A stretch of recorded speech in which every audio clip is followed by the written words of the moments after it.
Hey, YouTube, this is YeahManThePodcast, episode 46. Today, we have our special guest host, Pastor Adrian Sledge. I'm JP the Creator. This is Ben the Awesome Newsom. And we're talking about the Jon Gruden email. Who wants to start off? I don't know much about it. I just know that from what I've been gathering and hearing is that he has some emails come out from when he was with the Washington football, well, formerly known as the Redskins, now known as the Washington football team. Apparently, they were. Well, basically what happened when he was an announcer. Right. I guess it was a group of people that he emailed. Mm-hmm. And I guess one of them was Dan Snyder, the owner of the Redskins at the time, but now it's the Washington football team. And so they was like, they had homophobic slurs, racial slurs. They talked about the commissioner. They talked about a whole lot of stuff, man, like female refs, and it was a lot that was said, you know. And it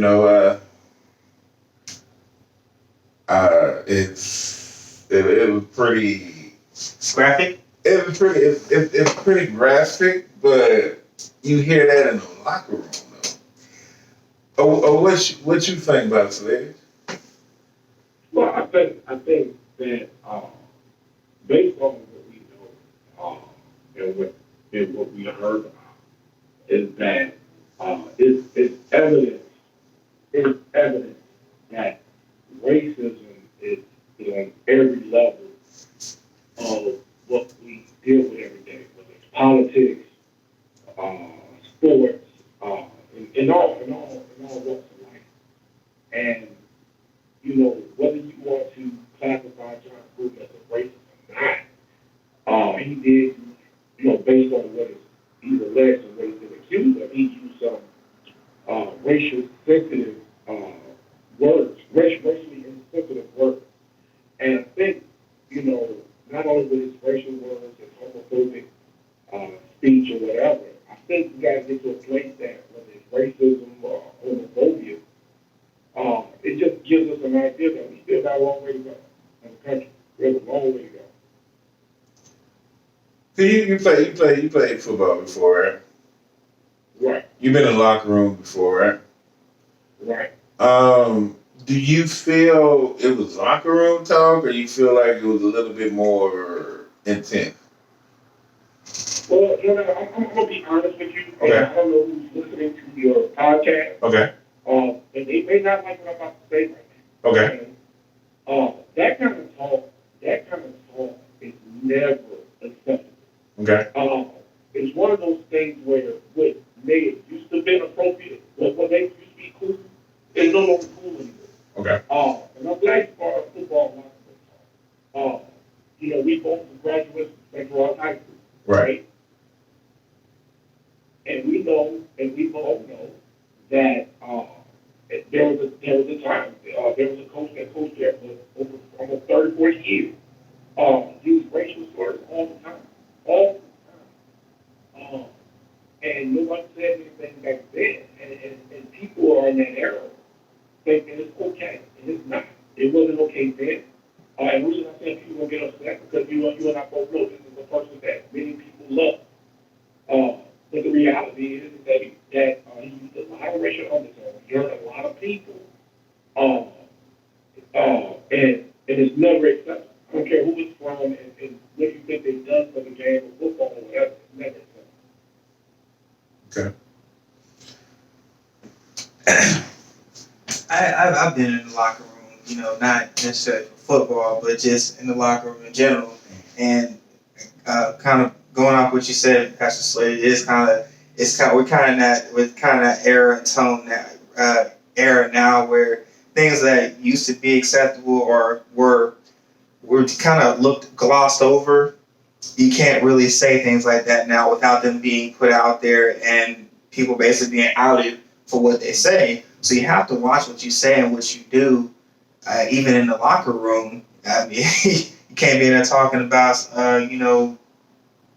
somebody's mama or whatever, because then they're gonna record it and tell the mom. It becomes a big issue, and I don't want to say people are sensitive, but they're sensitive to the issue sensitive to the issue when it comes to racial undertone and things like that of that nature, because it's becoming more. It's being looked at more because a magnifying glass finally put on it to show like this is what we're dealing with. This is what's been going on, but they're starting to not ignore it anymore. It's becoming too much of an issue to not ignore. What got me, man, was how he hurt like his players, man. Like, he was hurt. Like when I heard from Darren Waller, then I like what Derek Carr said was like, wow, because he was like, man, my kids won't talk like that. What's the defensive end name? Nassib, Carl Nassib. That dude balls, man. He can ball. He can play ball. He plays ball. He's a gentleman that's gay. And he's a hell of a football player. And what he does with his, outside, that's up to him. But he's a hell of a football player. And basically what I heard, how he had to take a day off to kind of get back his head right. And I was hurt by that because it was like you never want to, coach and you hurt your players like that. That's kind of like, because they have to believe in you. They have to. Right. Come to you. I remember, and I say the depth of how racism hurts your players, okay? We're going to see if we can turn you up real quick. Hold on one second.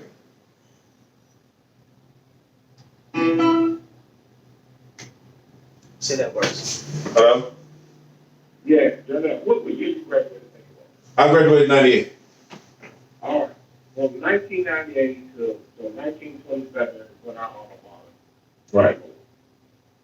How many state football championships we got at Central? I know one in football. In football. 1985 we won a state championship, and 1988 was the last one we went to. Okay.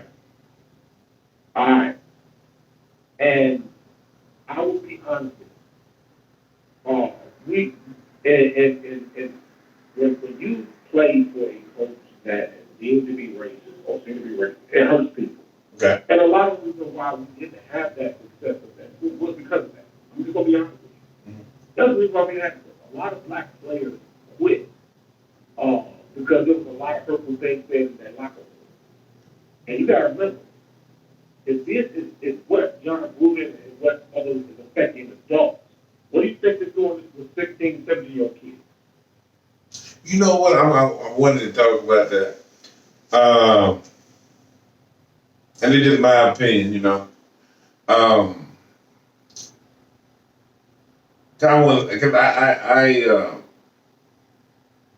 I guess my relationship with Coach Patrick kind of like a love and hate. You know what I mean? And it kind of, when I did coach, it kind of influenced me in a way. I feel like he's a good coach. I feel like he loves his players, but he do got favoritism. He did say racial something to me, but then he came back and said he was sorry for what. I remember what he said, and he said, "Man, I want you to be the baddest nigga on this field." And I was like, so I went back to we going to the huddle, and we in the huddle and came out the huddle, and then I was like, okay. So I was playing left tackle. And I'm like, okay, that kind of got in my mind, and then I came back, and he said, man, hey man, I should have said I'm sorry, and yeah. I took that, but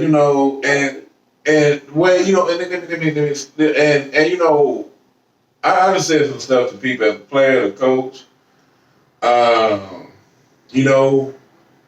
That's why the Jon Gruden thing, man. You know, and you know, and my thing with Patrick was more.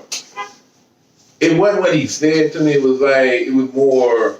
I feel like even if I didn't like a kid, I would still try to promote him because I feel like that's my job as a coach. Yeah, but here's my thing. We Okay. accept that, and see, here's the thing. Okay. You accept that saying that's one of your kids. Okay. Excuse me? You wouldn't accept that somebody saying that's one of your kids. Yes, Les, but I'm more, and I'm not taking up for Gruden. Ron, this thing, he was wrong. At the end of the day, he was wrong. Right. Let's just be clear about it. Okay. He was wrong. There's no excuse. Okay. He was wrong. Okay. He was, that's bottom line wrong. Okay. And because what I'm saying is that because people make excuses for him. Yes, because people hire Steve. My point is, this is why many white people continue to say racial things or whatever things okay because we give them a pass. We keep giving them a pass. Okay. And so if we don't keep giving them a pass and say, well, people are too sensitive, maybe they should it's locker room talk. When does it stop? Gotcha. When does it stop? And I think now, but here's the thing, and why is it that someone has to say something about the LGBTQ or INA community before anybody says anything? So basically, you can call somebody a nigger anytime you want. You can call people out a nigger cool anytime you want. It is okay, but as soon as you say something that's homophobic, then it's insane. And that's to me, when those comments think about it, when those comments about Jon Gruden came out about what he said about the African American leader representative, nothing happened to me. It was when the homophobic stuff came out that it was time for him to resign. So even today, in 2021, even with the LGBT people don't care about black people. Yeah, I get it. Coach Patrick did some great things. Yeah, he was good to some people, but it doesn't change the narrative of the things he said and the people that he hurt. Yeah. See, man, I don't have. I don't want to see. It's kind of hard for me to kind of. I don't know how to feel, to be honest with you, because like you compare it to Patrick. See, I was more under the impression when I went there. Because when I went there, I graduated in '98. It was more to me. It wasn't so much racial because he said that and then he kind of apologized for it. I was like, okay, cool.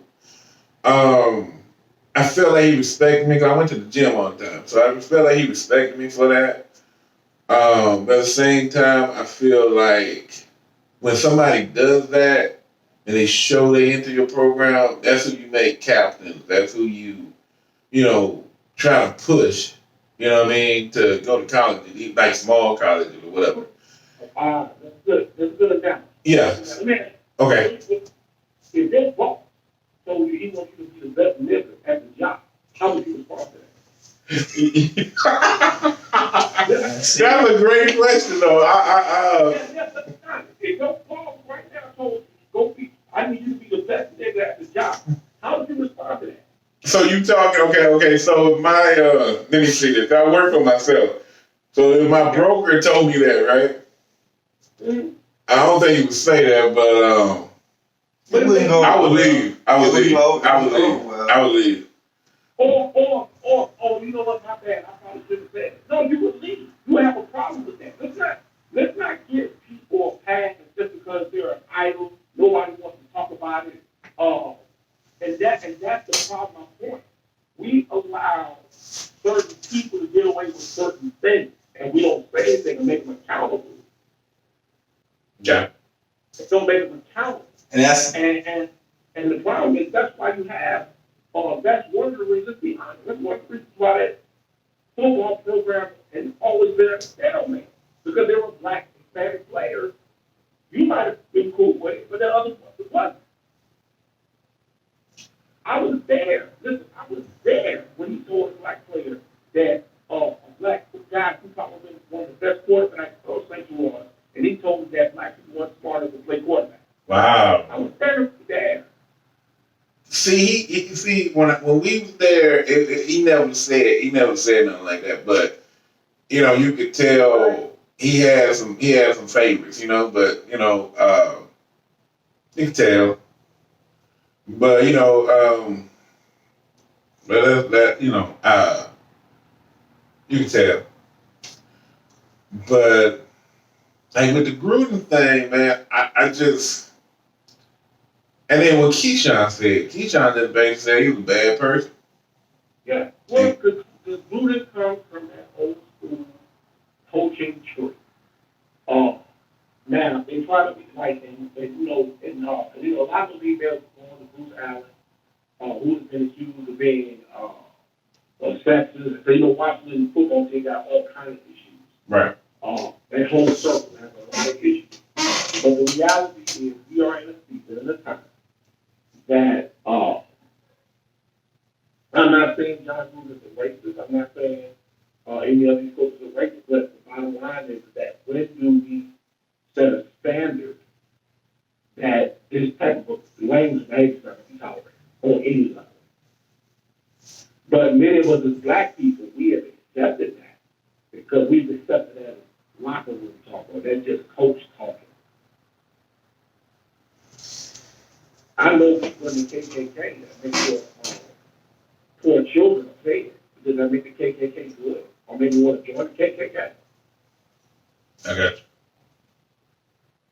So at some point, accountability has to be taken and accounted for, and your title or the culture of where you're coming from shouldn't have anything to do with what you said. It's kind of a disguise or a cover up for how you really feel. I can't run around calling, and excuse me if anybody gets offended, I can't run around calling women big booty hoes, and I'm just talking. I'm just being I don't know, what do you call it? Being a guy. I don't know. I can't do that. But let's be real though. How many of them dudes? They got some attractive. They got some attractive women commentators, that's on the field and etc. Okay, girl off Sage Steele or something. Okay, like Jason Taylor, that's his fly. But anyway, I didn't have to say that because that's been on my heart and mind. If you listen, But anyway, if you're But anyway, but on a serious note, like how many people in the locker room go walk by one of the, she's an attractive, commentator. She might be on the field interviewing somebody. Mm-hmm. And how many of them going to talk about that in the locker room? Be real. Yeah, you're going to talk about it in the locker room, but it's not supposed to, I don't think it's supposed to come out. I get what y'all saying. Yeah. Y'all saying it's like, okay, locker room talk is not necessarily, it's not appropriate. And it's a lot of things that are said in there. There's a racial undertone to it, and it can be seen as that's how you really feel or whatever. Okay, like for example, we was a team. It was a 2012 South Texas Generals, right? Okay. We literally had 3 white boys on that team. Literally, about 3 or 4, literally. And so we loved all of them, man. We had the kicker, BJ. We had the dude named we called Big Country. He was the offensive defensive lineman. Mm-hmm. We had Matt Willington. He was tight end. And then we had safety, Ben. You know what I mean? Mm-hmm. And that's really all the white people we had on the team. You know what I mean? And we played all of them. But we climbed like, hey man, y'all gotta be pretty cool. Y'all pretty cool white people be on this team. And they thought it was funny. Because they really thought it was funny. So when that's locker room talk though. And that's why I wanted to listen to the whole email so I can get a sense of is this man taking it too far. You make a good point because I know that everybody says, well, and it kind of hits on like as a black culture, sometimes we forget about. Let's be for real. Excuse me, we had 5. We had 5. Okay. white is starting to become the minority. Caucasian starting to become the minority. I said white is starting to become the minority. Caucasian is starting to become the minority because I have yet to see anybody as purely, how do you say it? Pure anything. Everybody's mixed with something. But it's just that I've seen more and more black and Hispanics out there than I have seen Caucasians in a sense. You know why? You know why that is? Why is that? Because you live in San Antonio. This is true. I do live in a diverse city. Yeah, because you go to Louisiana, it's like black, white. Yeah. To where? Come to Copeland, Virginia. But Okay. so yeah, in the next 20 years, yeah, white may not be the majority, but they still are. And also, what people got to realize, also, even if, regardless when you're talking and you send the emails, understand the LGBTQIA community. They're holding people accountable. They're not playing. They are not playing. They want to be respected. They want to be clear on who they are. They're on all levels of government, sports, everything. And you have to get to a place in our lives that you can't just say anything you want to say just to line it for a certain group of people. We cannot do that anymore. Even if it's possible, we have to. The question is, when do we get better? So yeah, these are the things. Look at R. Kelly. You look at R. Kelly, for example. There was a time in the season where it was normal. It was normal in the black community for older men to date high school girls. That was the norm. Nobody was tripping off of that. But guess what? You can't do that anymore. Right. So it's one of the things. What might have been cool back then is not cool, and it probably was never cool then. It just was we didn't know overlooked. I firmly believe once you know better, you do better. That is true. And Jon Gruden knew when he sent those emails that whatever test was, he was, and then, and this is over 7 years, a one-time situation. This is over a period of time. And like I said, I'm not going to say that he was racist or whatever, but he was racially insensitive.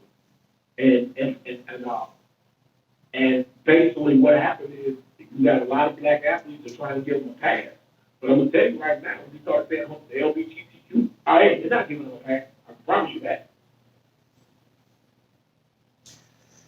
So do you think it would have been overlooked if it was just racial and not the LGBTQIA community? Also, I believe that. I believe that because I think as black folks, we give passes, man. We give people passes.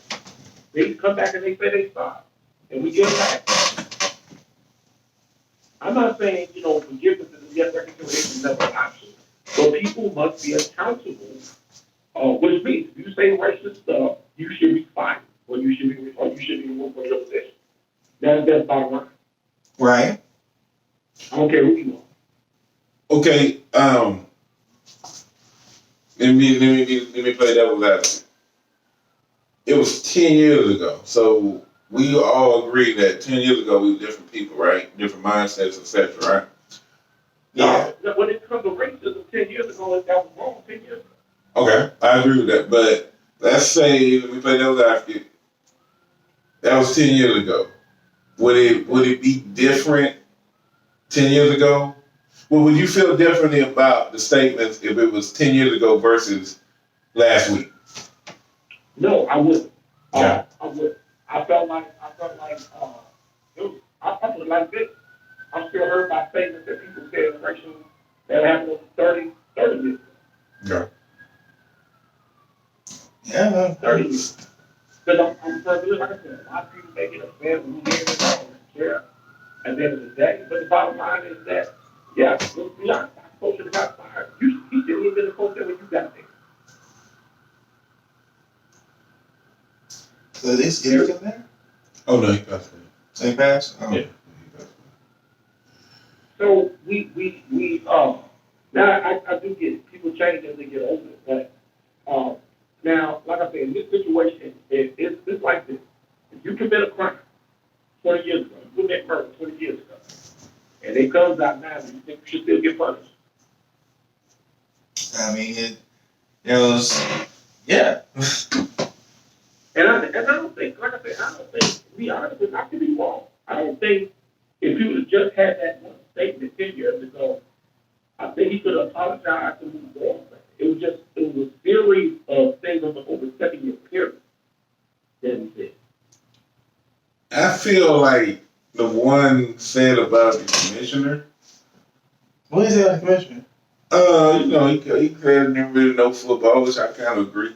And then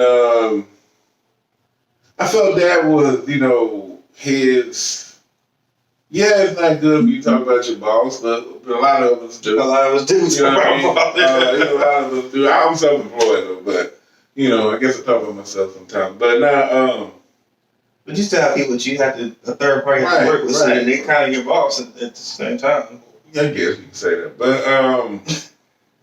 but yeah. So okay, the commissioner thing. I was like, okay, well, you know,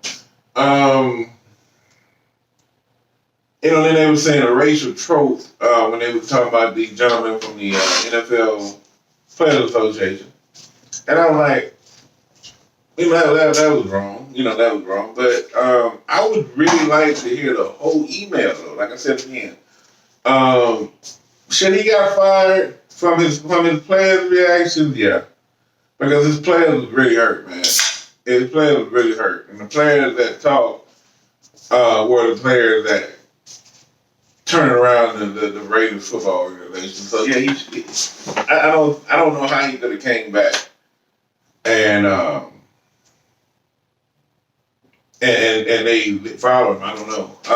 Especially, I think with the gentleman that's what's his name? Carl Nassib. Carl Nassib. I think the way he talked about because the way Nassib reacted, I think because it seemed like they rallied around that and they accepted him for that.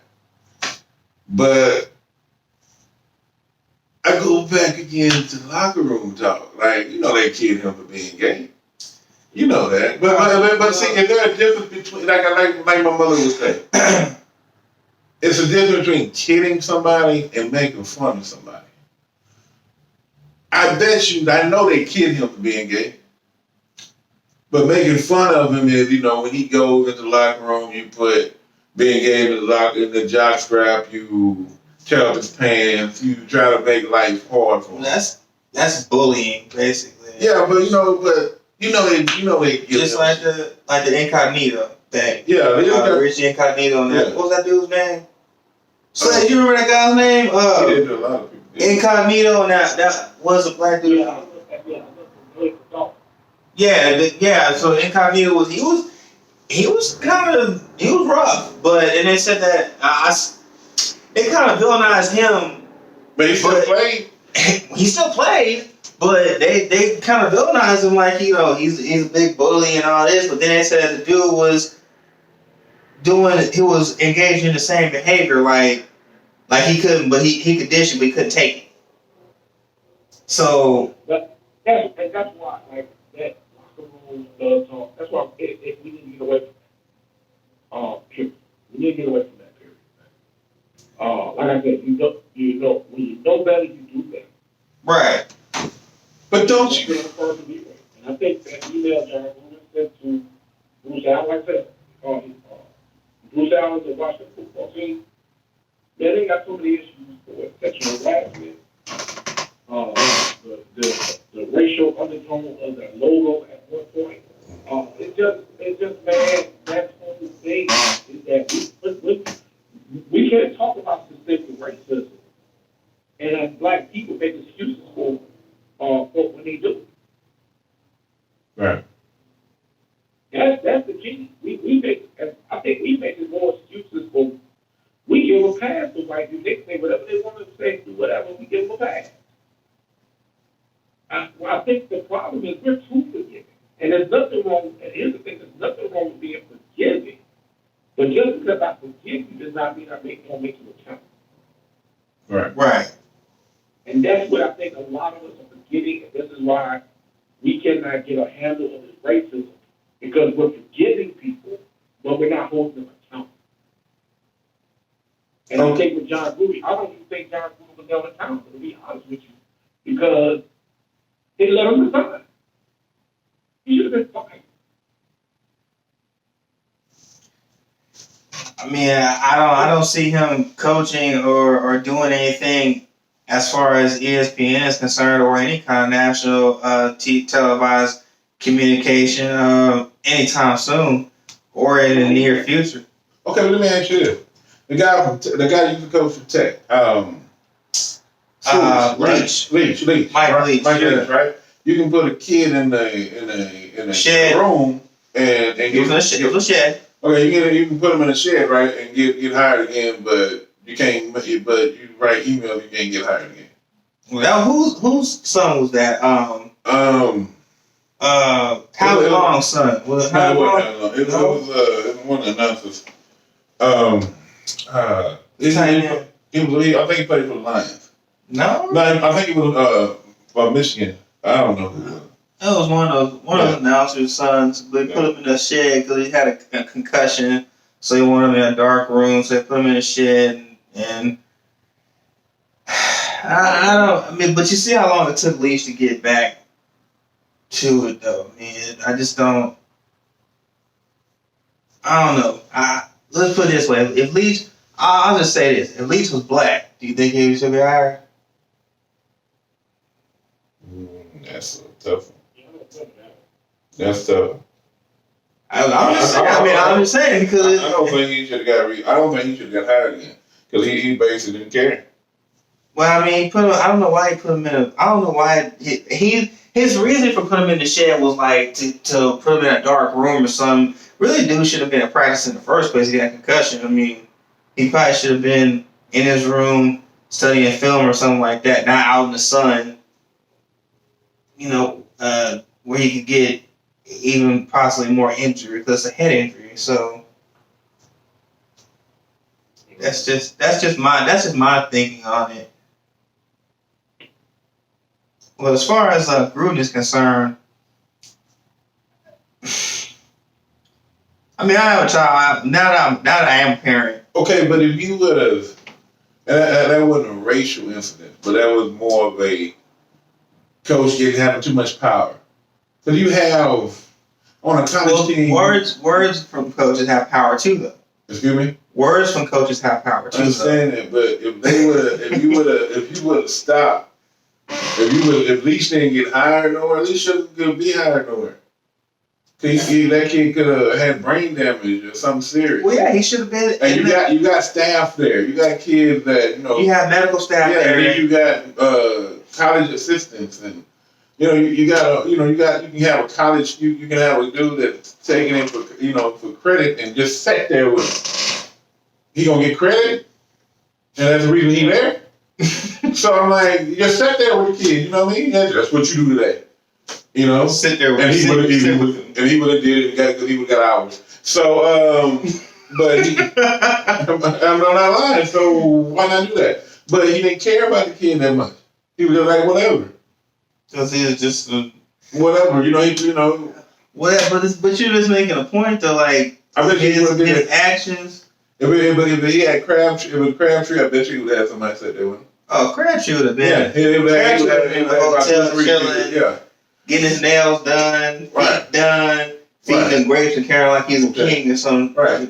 So that's what I'm saying. But that's what all players. That's what all players are. Regardless of race, that's what all players. What I'm saying is, his actions, your actions and your words have consequences, good or bad. Okay. His consequence was they fired him, and he went and found a spot at Washington State University. Right. I think he's still there too, right? Yeah, he's on the TV. He's still there. But my whole thing is, like I said, if Leach were black, do you think he'd be hired again? I mean, since we're on this, if he was was good enough coach, yeah. He wasn't that great. I mean, he was like a coach, but he's average. Yeah. So, if you're an average coach and you black, no. If like you a Mike Leach coach and you black, no. And if you're a Tomlinson, yeah. Yes. Yeah. Because he went to William and Mary. Is William and Mary out there in Virginia, Sledge? You say it again? William and Mary University. It's out there in Virginia, right? Yeah, it's in the Texas. Yeah. Yeah, I mean he triple played a little bit, but he was wide receiver out there back in the 90s. But yeah, he tripped over. But like I say, if you a good coach, yeah, somebody put up. Who tripped who? He tripped over boy on the sideline because he was running. You didn't see that he tripping. Who? Mike Lee tripped the player. He tripped the player out for real. He tripped the player. Tripped one of his own players? No, it was one of the players he was running. I forgot. He tripped on the other player. Wow. Yeah. You remember that? Yeah. I can show it to you. Yeah. I mean, okay, Bob Knight. Perfect example. Bob Knight should be in jail. Bob Knight did so much stuff, but that was back in the day when it was accepted. But here's like I said before. But look at the results of his teams when he started doing that. They stopped producing. Right. See, that's what people got to look at. When you have individuals like that, whether it was back then or whatever, look at their success rate as they move forward and more young black men and women who weren't tolerating that and they were hurting you. Because it affects how you play. Right. It affects. Right. Let me tell you. I remember my senior year, we went 1-9-1. 1-9-1. Because we had a few African American players that was hurt by some time. We pretty much just quit. So I went 1-9-1. You're seeing when was your senior year? 1991. 91 people were 1-9-1. 1-9-1. Damn. 1-9-1. No, 1-8-1. 1-8-1. 1-8-1. Yeah, 1-8-1. So you tied one game, lost 8 games, and won 1 game. 1-1. Wow. And a lot of why we didn't perform because of racial attitudes or whatever. And you got your team split. Because you have part of the team feeling like, oh, I should get over it. Then you got some people, no, hell no, we're not getting over that. So you was no longer concentrating on the sport. You was no longer concentrating on football. I think that would have happened to the Raiders, yeah. And I think that's why, John, we're going to, because it affects your team. Because when it's time to rally, we can't trust you. They can't trust you. Because how can I play for somebody who feels this way about me? It's not that. Use of racial. And I think, and then you got to remember, there's probably more gay football players than that's really have said anything. Because there's no requirement. Here's the thing, probably going to be CTQ, QIA community. There's no requirement to come out the closet anymore. That's not even a requirement. Because that's who they are as natural people. So you don't even know how many people that are in that community that you have in your locker room. Right. It doesn't mean they're staying in the closet. They just, hey, this is our lifestyle. I got to tell you my business anymore. This is who I am. So it affects everyone. It affects everyone now. And you have, like you said, you have to be accountable for your words. Like I said, what we used to be able to, even as a person, when I was a coach, there were certain things I used to be able to say and talk about when I was younger, but now, guess what? It's not acceptable anymore. It is not acceptable. And we got to change at the time. It does not mean people, and I think we need to be careful when we're saying people being too sensitive. It's easy to say somebody's being too sensitive when it's not you. Yeah, that's true. It's very true. To say that's not you.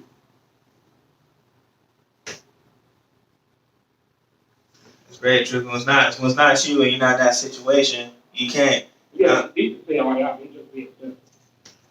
Do you And just because you have built another person built a callus for racial slurs, homophobic slurs, you built a callus for them, making it okay.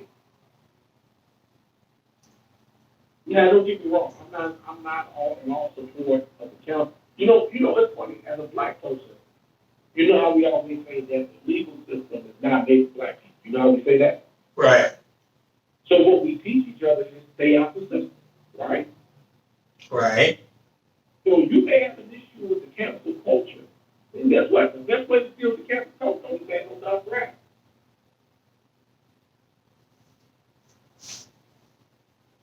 Yeah. do y'all feel That's that? the benefit of that. Do y'all feel that Jon Gruden is like forever banned from the NFL, college, coaching, or do you feel like, let's say maybe in 2 or 3 years he'll be back? Somebody give him an opportunity. Somebody's gonna give him an opportunity. If he chooses that, somebody give him an opportunity. Somebody will give him an opportunity. They'll tell him he needs to take do some sensitivity training or whatever, and apologize for what you did, and go on about your business. Now, Well, and then, let's look at the people who have it came out. Y'all remember, I don't know if y'all know nothing from Jimmy the Greek. Jimmy who? Jimmy the Greek. No. Okay, back in the 80s, he was a sportscaster on NFL football named Jimmy the Greek, right? Right. And he made some comments that the reason black players are more superior because the slave master took the figures of the black slave and made it with another slave, and that's why we're so good at sport. Oh, wow. And he ain't that work again. I never heard of him. That's Look it up, Jimmy the Greek. He ain't worked again. What it is, man, people are having zero tolerance for this type of behavior. And then here's the thing, you already know what I'm focused on. And see, unfortunately, the reason Jon Gruden's email came out because they was investigating Bruce Allen from the Washington football team. Yeah, and it's a series of emails it wasn't just one. It was a series of emails that he sent, like you said, over 7 years. That just kind of like, okay, it's not. You know the question I had though, email? What's that? What was it responsive to? Right. Yeah, that is a question too. Like, what did you do to this? Was it Bruce Allen? You said. Yeah, what's that? I'm sure Bruce Allen. I'm sure this was a dialogue, not a monologue. Right. All right, so we don't even know. This is an ongoing investigation. So we don't even know who else is a part of it. He could have CC'd a lot of people, and it could have been like a group. This could have been like a group chat, like any group text. Yeah, and Jon Gruden probably the fall guy, but they don't want everybody else to come out. Oh, but it's going to though, because it's starting to come to that point now where they don't just have fall guys. It's like, and it should. And then I think also as black people, I think we also need to be careful. And this is what I mean by we should make people accountable. I tell people this all the time. You know why white people or people of other ethnicities don't have a problem saying black jokes in front of black people? because you have a white person or a Hispanic person say you a joke, a black joke, a joke about a black person. I think we've all been there. Yeah. You know why they do that? Because they feel comfortable and we give them a pass. Because somebody allowed them to do it. I see that's a problem. If you allow something to happen and do it in jest and think it's funny, then what's going to happen is these white folks start doing it and they're going to get around the wrong people and do it around the wrong people. They're going to get swung. Or they're going to get dropped where they think. We have made things too comfortable for us to be disrespected as a people. And we need to get our respect back, and we need to start demanding people get demanded respect. Okay. Yeah. I never allow anybody, even people of my own race, people are never lie. I tell them that never lie to say derogatory jokes, whether they black or white around you.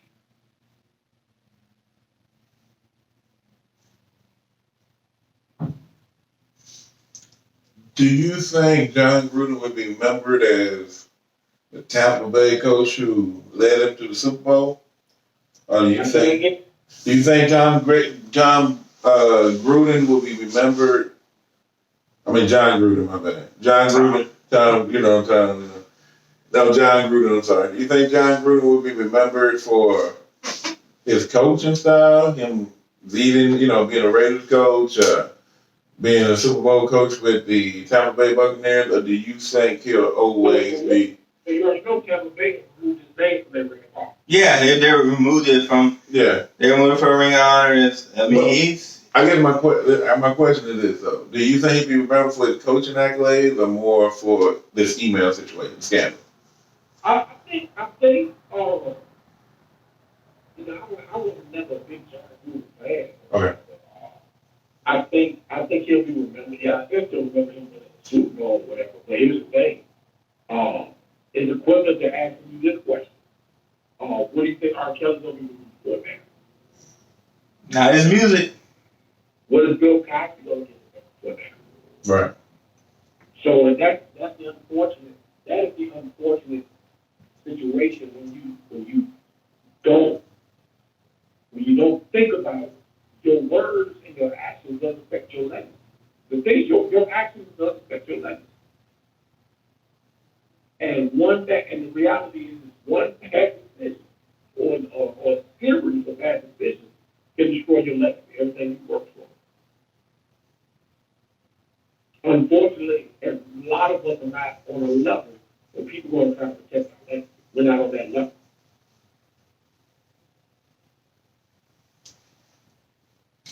It's not what have you done. It's kind of not what have you done. It's what have you done lately. What have you done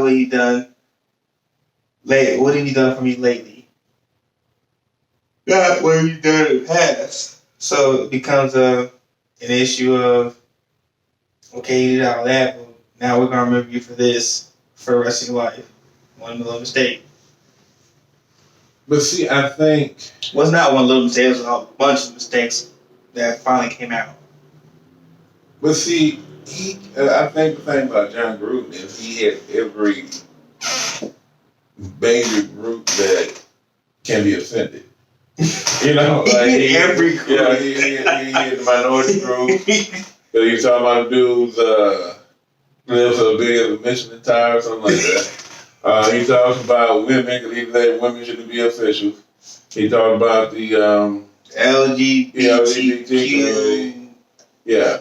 And there's so many letters and added in there now. I can't keep up. So then he talked about mess about his boss, which I mean, like I don't think he know what he's doing. So, but sometimes like I said I thought he was a shitty commissioner, but anyway, so he done offended everybody, and then what's so killing is that the players who. Because you got Waller, you got Carr, before who's the commissioner now? Let me say this. Oh, sorry. So you got your players that run that renaissance of Raider football, and they just like they don't know why you said that. They just kind of like in shock. It's like surreal, and so instead of them. What are they like 4-1 or something? Yeah. So then, instead of them being 4-1 and rebuilding Raider Nation, they talking about Jon Gruden emails. So if he would have came back, what do you think? Would the team respond to him? You don't know. I think the problem is that it would have created distraction, and I think half the team would have responded up halfway. All right. Because like I said, players who are not, who are close to him or whatever, and it would have been a distraction, man. And you see they lost that Sunday. Lost to the Bears. Who went to the Bears? No, they lost to the Bears. They No, I don't think they lost to the Bears. Let me see. Who was it they lost to? Let me find out. After What are the Chargers? Is it after the email? I think it was the night. I think it was the night. The game they just lost. I think it was the Chargers. The Chargers have been on a kind of a winning spree with Herbert. But the Chargers they lost. I think so. Let me see. Cardinals got Zach Ertz. The Bears they lost to. You might have been. Let me see. Okay. They beat the Ravens. They beat the Steelers, the Dolphins. They lost to the Chargers. And then they lost to the Bears. Yeah, they lost to the Bears. So they 3-2, my bad. Yeah, that's the last game he covered. Yeah. That was last week. Yeah. So he resigned what, Sunday night? Right. Oh yeah, on Monday night, whatever it was. But it was a distraction. They lost. And that might have had a lot to do with it. There's also, you got to remember, man, millennials and Generation Z, man, they're not doing that stuff, man. Different generation now, man.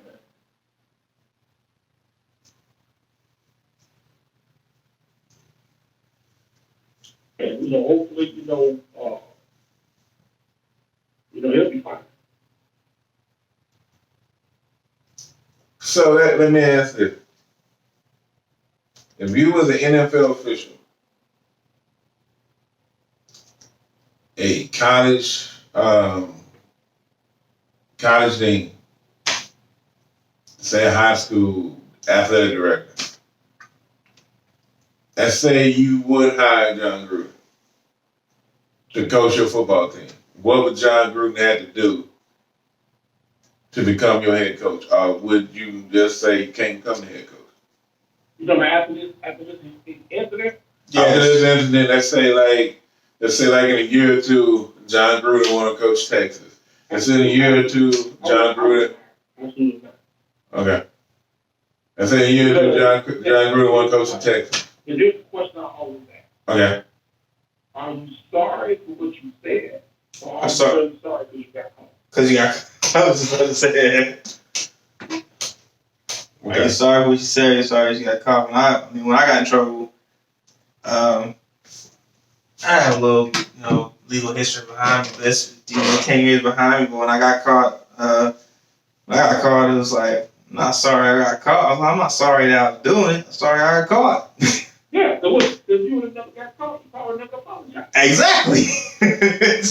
So I told people, I was like, man, I'm not mad that, I'm not mad. I'm not sorry that I did it because I had been doing it. It's like, I just got caught finally. So, Right. and I mean, what are you supposed to say? You're supposed to apologize when you get caught. right, all the time. I think he said it. I don't think his apology was genuine. He said it because that's what he was supposed to say.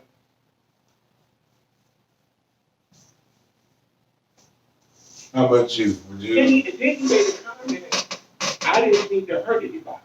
Yes, you did. Your intent wasn't to hurt anybody. What you thought was going to happen if it got out? He didn't think it was gonna get out though. That was the thing. Right. So no, even his apology was more fabricated, and somebody probably wrote the apology for it. More than likely. Yeah. So no, I probably wouldn't have that. How about you? Hey man. Oh, okay. So I'm gonna have to. This is gonna be a little drawn out, but just make it short. Me being a parent now, and seeing all these things that have been going on, and the way coaches can be, I probably wouldn't hire him because he still has that old school mentality. He can say what he wants and do what he wants, and nobody's gonna do anything to him. And it's gotten to a point now where they feel like he feels like I can still have his mentality, had his prejudgmental, just judgmental about people, and I can say whatever I want and I can get away with it. And it's just not like that anymore. more. I've learned being a parent and just in general with kids nowadays, they have phones and all that stuff to record with the teacher. Because how you say, you come home with teachers, well, the teacher said this to me, and the teacher didn't say that. And now kids have proof, like, this is what the teacher said to me. Like, it's right there. It's right there in their face. So he would probably try to deny it because he's the adult in the issue or whatever. And it's just like, nah, you probably said something like that because you have history that shows that you've done this before. Now, do I feel like he can change? Possibly. But within a few years, no. That mentality's not going to change. That's decades of that mentality. He's probably had a mentality for years and years and years and years and years. So he's gonna have to. It's gonna take a lot of soul searching, a lot of education for him before I think he gets back on anybody's field as a coach. That's just my opinion. But I wouldn't hire him. No.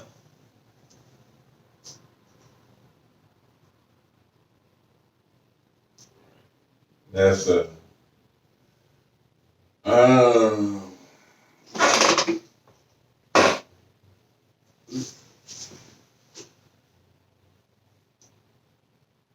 I just feel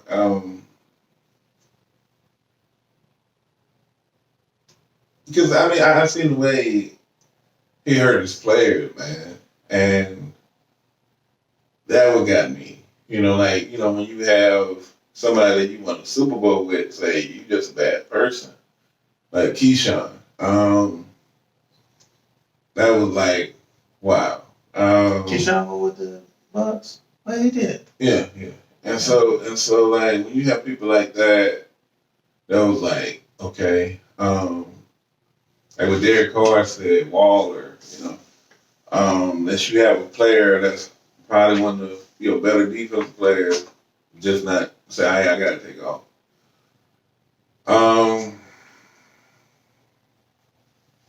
It'll be hard for me to hire him. And I'm big on, because I've seen it before. I've seen people really change their life.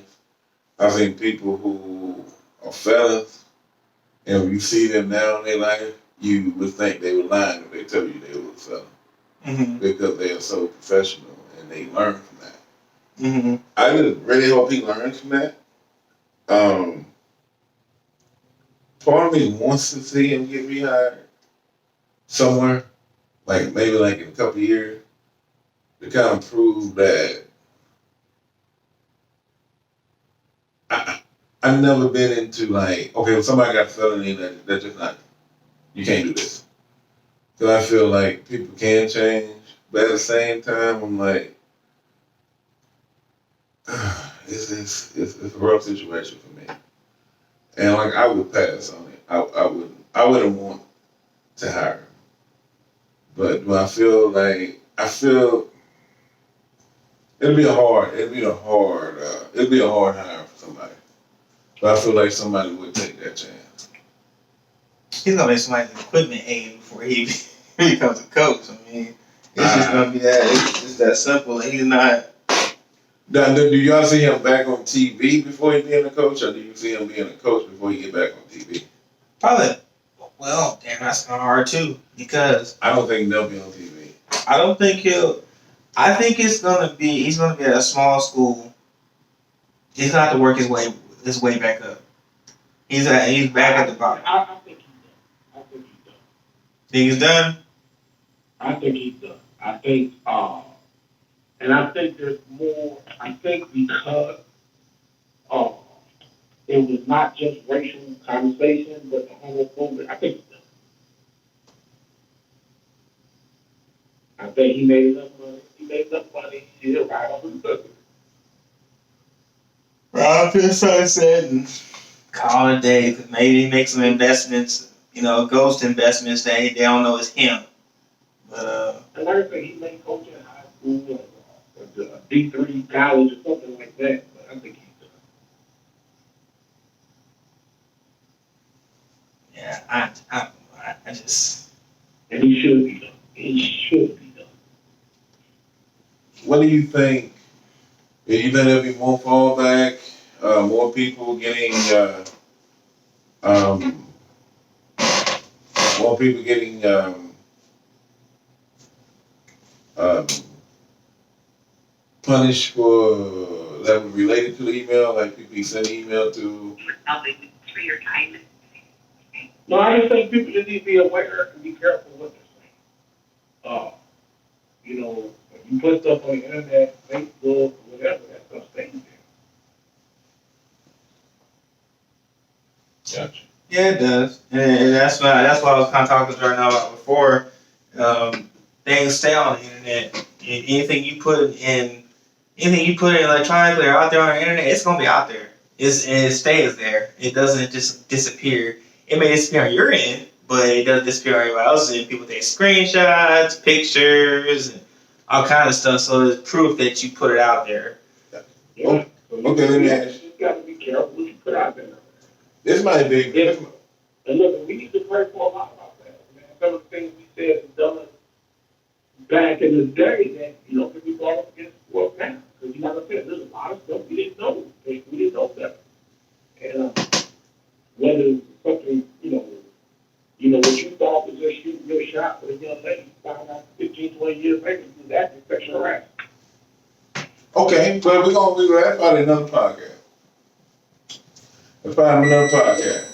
Do you think? Because I've seen some male and female put some stuff on. I don't have a Snapchat. I won't never have one. But a lot of people put some pretty Explicit things. things on Snapchat. You know what I mean? Do you think somebody should be fined for what they have on Snapchat, what they have on social media? That's like a whole nother podcast, though. But man, this is my thing. If you plan on doing something big for your job, just politics or whatever, right. So be careful what you say. Okay. And we need to teach our young children. We need to teach our children that hey, everything you put online or whatever, people can bring it up 15, 20 years later. Right. And we have to start teaching our young people that. But also teaching our young people to be sensitive to other people. You may not believe that the lifestyle of who they are. Right. But the bottom line is that people deserve a level of respect and a level of dignity from all people, regardless of how you feel. I'm a Christian and a pastor. Right. But I would never use disrespect or homophobic verbiage from my pulpit. Right. I would never use certain words. There are certain words I used in high school that locker room talk. But looking at that stuff now, I'm an adult now. I'm 47 years old now. So like I said, because I know better, I do better. Right. So that's the key. So if anybody saw this, unless you learn, look at Urban Meyer. I think right now, Urban Meyer is the luckiest man in the NFL right now. They nobody talking about his stuff no more. So, Yeah, he got real lucky. But just something simple as somebody videotaping a girl, giving him a dancing on his lap at a restaurant. So, there's always cameras on, there's always somebody listening. So you have to be very careful what you're saying to them. Okay. So So you're not a person of character, and you got to try to learn to be. okay. So summing it up, if you would have a final comment about the Jon Gruden situation. Let's say that one more time. If you had, okay, let's do a final summary. What you think about this Jon Gruden situation? I think it's unfortunate. I think that, like I said, I'm not going to label him as a racist or he hates the LGBTQIA community. I believe that I would say, but what is thankful is his words were insensitive to insensitive and can be assumed to be, and the lessons to learn is to be careful what you know what? Be careful what you say, but look at things in your heart and see what is pushing your fire to be a racist, what's pushing you to be homophobic, what's pushing you to hate other people in the city states, and then also on the other spectrum is regardless if we're white, black, Hispanic, straight, gay, or whatever, we got to hold or pro-woman or whatever. We have to hold people accountable for their actions. We can no longer give people passes. Yeah. If at the end of the day, let's be real, if we're going to hold people like R. Kelly and Bill Cosby accountable for these things against the women, Right. then we need to start holding the white people for something they can do about that. Gotcha. I agree with that. What are your final comments, Ben? Well, like I said, I think it's unfortunate. He didn't think it's gonna get out, obviously, but things have actions have consequences. Whether you're typing it, whether you're writing it in whether it's pen and paper, pencil and paper, actions have consequences, and consequences are not necessarily good or bad. But in this case, it was a more harsher consequence. It was a needed consequence, nonetheless. I think Gruden should learn from this. He needs to learn and move on.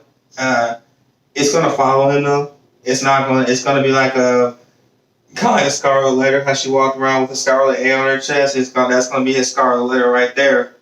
He's gonna be remembered for this. He's not gonna be remembered for when he helped him win the Super Bowl in 2003. He's not going to be remembered for all his coaching accolades. He's going to be remembered for these emails and this scandal as it stands today.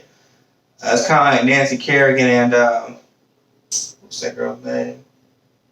Well, y'all know what I'm talking about, the figure skater. That she's never going to remember for her skating accolades. She's going to remember for getting Nancy Kerrigan's knees knocked out, and Kerrigan still wants silver in that case. So I think he needs to learn from it, move on, and truly try to change his life and understand what's driving him to be like this, and understand is that really how I feel, or was I just talking? Take some time to soul search and actually look into himself to see why he feels this way. I was trying to look up the Nancy Kerrigan? Harding. Tanya Harding, yeah. Go ahead.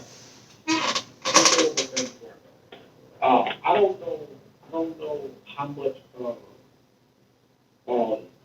alumni watches your show.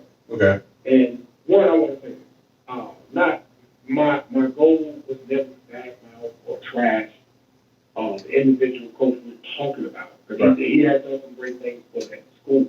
Right. However, I would ask alumni, because I've seen some of our alumni get victimized because of the things they have said about this coach. Right. And what I ask people is that before you jump on the fence, before you say, hey, the locker room try to get too sensitive, look at things from other people's perspectives. Look at them, ask them about their story. Ask them how because here's the thing, we had an individual that quit school. They dropped out of school because of some things that were said in that time. And I think with the racism we deal with homophobia, look at other people's perspective. Yeah, it might be locker room talk for a lot of people, but just imagine how much a lot of that locker room talk hurt people that we don't even know that we hurt. So that's all I'm saying on that. But thank y'all for allowing me to come on. Yeah, I appreciate you coming back, man.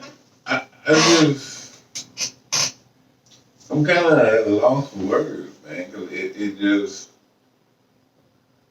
I don't know, it's kind of surreal, because they was, and I guess I'm not a Raider fan, but if I was a Raider fan, I know people who are. And it's got to be like really upsetting because,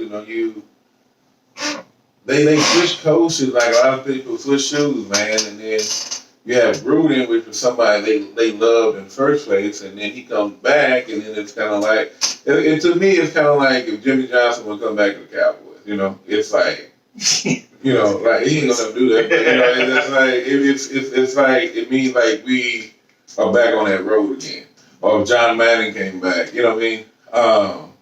But it just, that was real hurtful, you know, and what got me is the way the players talk about him, you know, like, in a way, like, you know, the ones that was associated with football and they've been in locker rooms and they traveled and, you know, that would really hurt me. Like, when I was listening to David Carr and when I was listening to Walter and when a gentleman had to say, hey, I can't do this. I need a day off.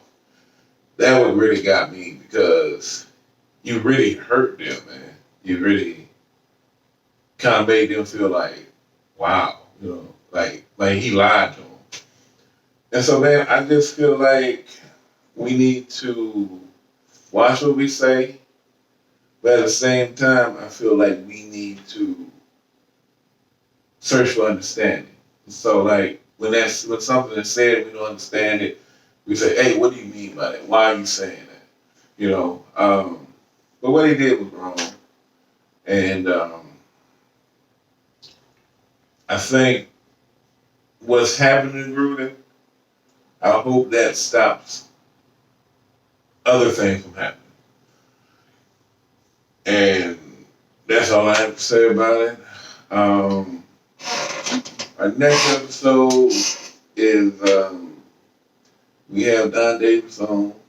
He's a broker, and his kids are his sons play with Katie. Yeah, 2 running backs from Katie. Yeah, the Davis brothers, and one of them, man, he got a kid that ran for like 182 yards, wasn't it? Yeah, like 4 touchdowns. That's crazy. 4 touchdowns. Yeah. That's a lot. And so his other son is in college. And Arkansas State. Yeah. So we'll hopefully we'll interview him next week. And thank you, Pastor Sledge, for joining us. And that's the show, y'all. Like, share, subscribe. And until next time. See you later. I remember plus, man. You too.